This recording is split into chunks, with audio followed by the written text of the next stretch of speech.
بسم اللہ الرحمن الرحیم۔ السلام علیکم دوستو، آج کی ویڈیو میں شیئر کروں گا آپ لوگوں سے ایک خوبصورت تاریخی واقعہ۔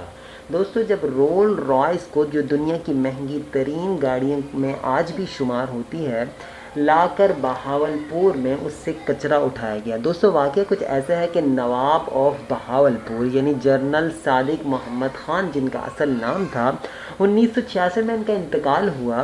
دوستو، نواب صاحب بہت امیر آدمی تھے۔ اپنی جوانی میں وہ آفیسر رہے برٹش آرمی میں بھی۔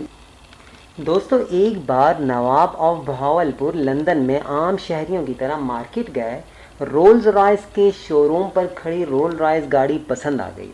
اندر گئے اور سیلز مین سے قیمت معلوم کی تو سیلز مین نے انہیں ایک عام ایشیائی شہری سمجھ کر ان کی خاصی بے عزتی کی۔ نواب صاحب کو بہت غصہ آیا، واپس ہوٹل آئے اور اگلے روز پورے شاہی ٹھاٹھ کے ساتھ ملازمین کی ایک پوری فوج لے کر اس شو روم پر گئے اور وہاں موجود چھ رول رائس گاڑیاں خرید لیں اور ملازمین کو کہا کہ ان گاڑیوں کو فوراً بہاولپور پہنچا کر میونسپلٹی کے حوالے کر دو اور ان سے شہر کا کچرا صاف کرنے اور کچرا اٹھانے کا کام لیا جائے۔ اور ایسا ہی کیا گیا، یہاں تک کہ پوری دنیا میں یہ بات پھیل گئی اور رول رائس کی مارکیٹ ڈاؤن ہونے لگی۔